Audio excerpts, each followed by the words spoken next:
You like speakers, I do like speakers. particularly car audio. Bass in your face. Yeah. Everlasting bass. Yeah, man. Master Ace. Used to love me some bass. Um, Miss my bass. JL Audio.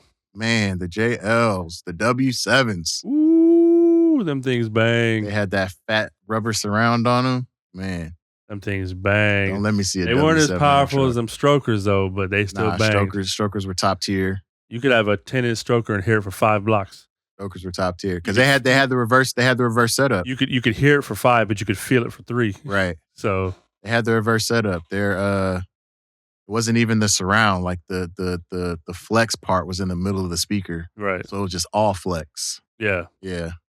Yeah, JL Audio as of a couple of days ago, late April. No longer JL Audios. No more They speakers. went under? So Garmin. Oh, they got bought out. Garmin is now their new Garmin as in the old navigation Garmin? I believe so. Same company, Garmin. So they're gonna have Garmin Audio.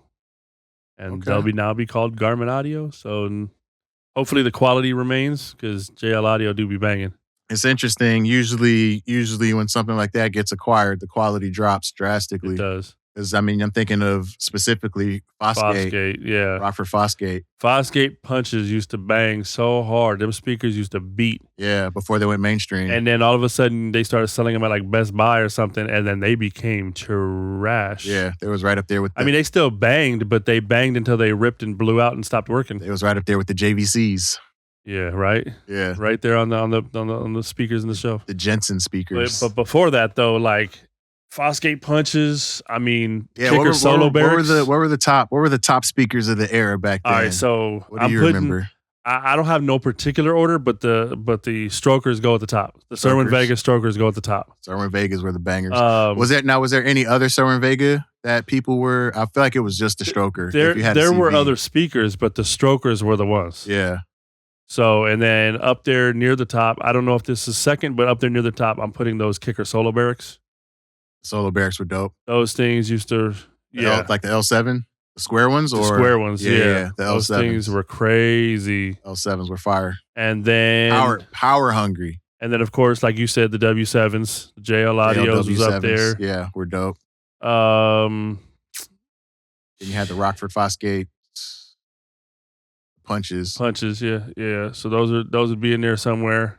Their amps used to be bomb too. Yeah, the Fosgate amps. Yeah, the amps were all like Fosgate had a great line. Allen Ed Audios. Yeah. Oh man, I used to love Allen Ed. I used to love walking into Allen Ed's just playing with the toys. And then they would have the bay in the back where they'd be working on somebody's system and the windows up so you can see, look through the windows and check out the man. I used to love that. Like a kid in a candy store. Yeah, they used to go, man. Like I think those are the top speakers. I know that Alpine has some speakers that were cool.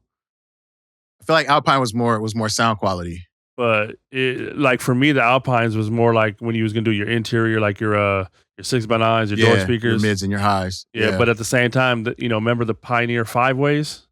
The Pioneer had those 6x9s that were 5-way. Yeah, those were dope, crispy.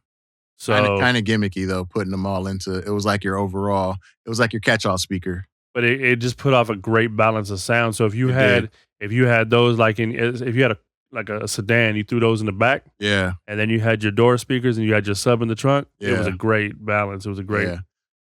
Speaking of door speakers, Infinity Kappas. Yeah. Crispy. Super crispy. If you loved your sound quality. Do you remember Clarions? Speakers, no. Head units, yes. So Clarion has some speakers too. They had some decent subs. They weren't crazy. Like they weren't like, I'm not going to put them on them level like we was talking, but they sell some decent. But yeah, Clarion head units. I remember the head units. I remember Clarion head units were popular for a while. My first in-dash flip out was a Clarion. Clarion, yeah. Clarion, Pioneer, Kenwood, and Alpine, I feel like were those top ones. Head units. Yeah. Yeah. I think my first head unit was a Sony. Sony with the Sony had some detachable cool ones, face. Yeah, mine was detachable with the 6-disc. The changer. Ooh. Yeah. That's dope. Changer in-dash or changer in the trunk? It was in the trunk. Yeah, it was in the trunk. However, because I had SUV, we were able to install it into the center console. Oh, nice. So I actually had it right under my arm. Yeah. So technically it was normally installed in the trunk. Right. So, but I had it in my console, so I didn't have to get out to change my disc. I had a it was a Pioneer. I can't remember the model number, but I had a Pioneer N-6 disc changer. Oh yeah, I did. Yeah. Had the little trim around it. Yep. Screen was kind of small though, but matter of fact, I was able to just flip through. My 300, my Hemi, mm-hmm. had an N-6 disc. Oh, nice. Yeah, so yeah, that was cool. Couldn't tell me shit when I had that. I was like, what you want to listen to? We got options up here. Right. I always wanted to get the Sony Keg when they started doing that one. Right. When they started getting into like the MP3s and stuff like that. What was dope about, so like the one in the 300, the 6 disc, it also read MP3 discs. So the 6 discs I had in there had probably like 200 albums, because you could fit some, a good amount of albums on each, as MP3s, and it read the files. You didn't have to have them as streams. So I would have like, 300-400 tracks on one disc, times 6 discs, and it was dope because I was one of the head units that had the readout. Right. So you could see all the text and the whole nine. It put album art on there. Yeah. So yeah, that was the good old days of the CDRs and the CDRWs. Indeed. Do they still make those? They do. Of course they do. I'm only wondering because, I don't see a lot of laptops that have CD drives on them anymore. Right. You got to buy external. You got to get an external. Do desktops have CD drives on them still? You can put them in if you need to. I guess if you're going to build one, right? But yeah. Nah, it's crazy. It's crazy how far we've come.